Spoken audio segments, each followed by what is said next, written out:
Welcome to the MSU Horse Teaching and Research Center walking tour. Your tour guide today will be Dr. Karen Waite, the facility's faculty coordinator. Our first tour stop at the MSU Horse Teaching and Research Center is our main building and arena.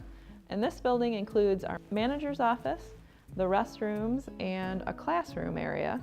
And if you have the opportunity to look in our classroom, you can see a variety of awards around the top of the room and a trophy case that was donated in memory of one of our former students, Amanda Awalt, who was unfortunately killed in an accident, and her family donated this trophy case. One thing to know is that most of the horses at this farm are purebred Arabians, and they were bred here, foaled here, raised here, and trained by students.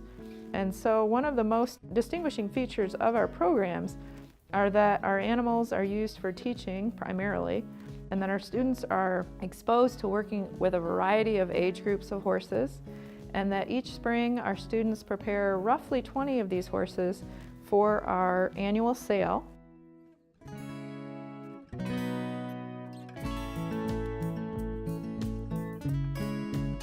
If we move past the classroom and into our indoor arena, we'll take a look at that building, which is 80 by 180, and it's where our horsemanship and training classes are held. So if you come into our arena, especially from 8 and 5 during the week, during the school year, you'll often see our students working with either young horses or in horsemanship classes. Sometimes in the spring especially, we have a round pen set up in the corner of the arena where some of our young horses experience their first rides.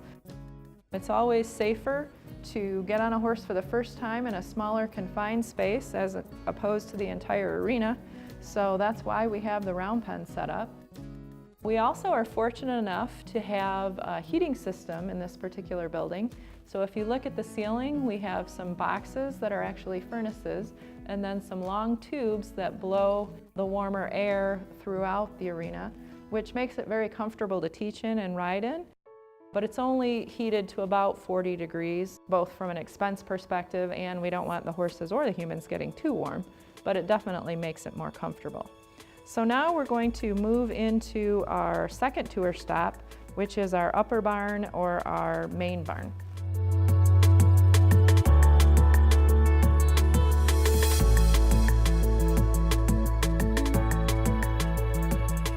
So now we're on our second tour stop, which is the upper barn. And this barn has 24 stalls to house our show horses, our breeding stallions, our horses in training, or injured horses that might require particular special care. The stalls themselves are 10 by 12, and if you look above the stalls, you won't see any ceiling, and that design is intentional to optimize ventilation. We typically bed on wood shavings, and then those shavings are over rubber mats and concrete floors. We also have a tack room and a grooming area. In our tack room, we store saddles, bridles, and halters. Often if you come through this area in the middle of the day, there'll be a variety of students working with horses as well.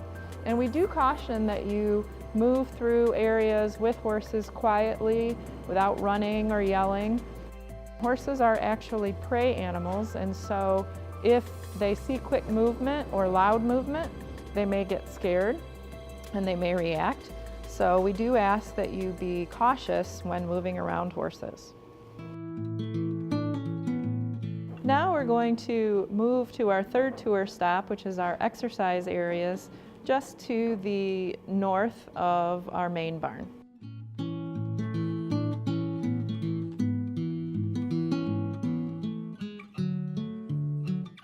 All right, we're here at tour stop number 3, which is our exercise area, and you'll see both a wheel walker and a large turnout area for our stallions. Our stabled horses may be provided with exercise in either the turnout paddock or the equicizer wheel walker, in addition to their typical training routine of riding or lunging. The wheel walker is also used for exercise physiology related research. We also do some behavior and welfare research and occasionally some nutrition projects here. So both of these areas are used, again, both for research or possibly just for daily turnout. Horses are very athletic animals, so it's very important that they get out and get some exercise every day. Next, we're going to move on to tour stop number 4, which is our draft horse barn, which is the low, smaller shed with the hitching rails in between our older hip roof barn and the new main barn we just left.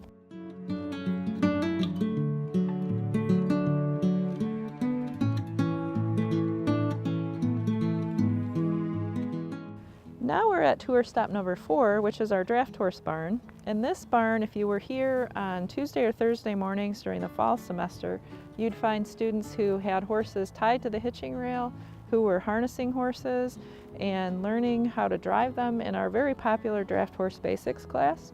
At this point, we have 2 Clydesdales that MSU owns, and you may be familiar with Clydesdales because they're also the horses used in the Budweiser hitch, which most people are pretty familiar with.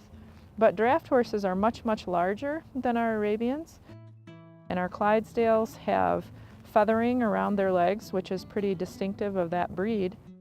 MSU has a long history with draft horses, and early in the century, we were one of the premier breeders of both Belgians and Percheron horses. But now, again, we focus mainly on the Arabians, but do have a very popular draft horse class that's offered every year.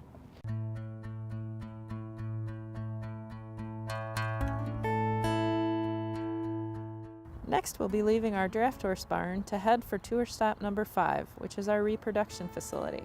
It's the long, larger white barn just to the east of the old hip roof barn.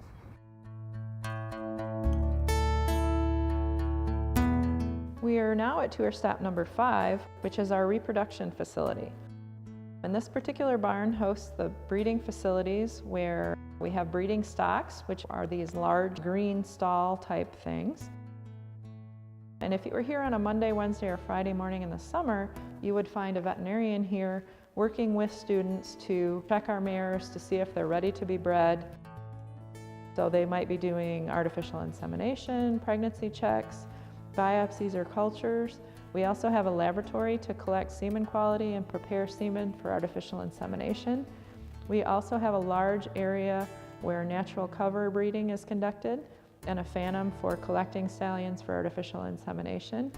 Also in our collection area, we have a scale for horses that allows us to weigh the horses for our research projects. Our next stop will be tour stop number 6, which is our lower barn.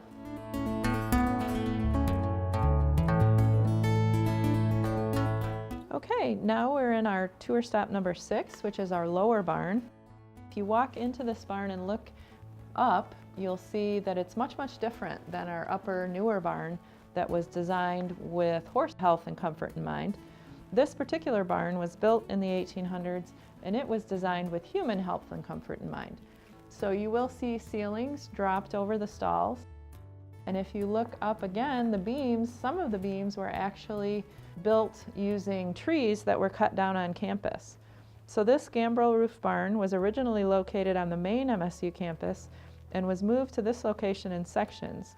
The barn contains 24 stalls, and in the spring, it becomes almost completely full with mares close to foaling or who have recently foaled or given birth to their offspring. So this barn is very typical of older Michigan barns that were, again, built with horse or animal comfort less at the fore and human comfort as more primary, simply because people worked all day, every day in the barns.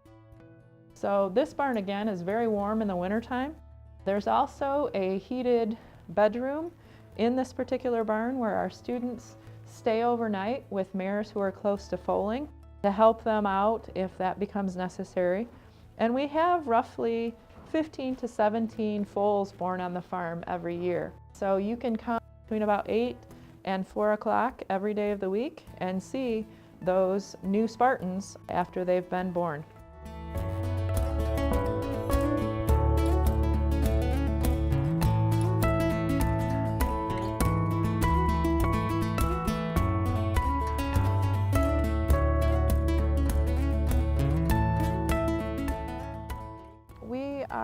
outside and looking at the pastures around the farm.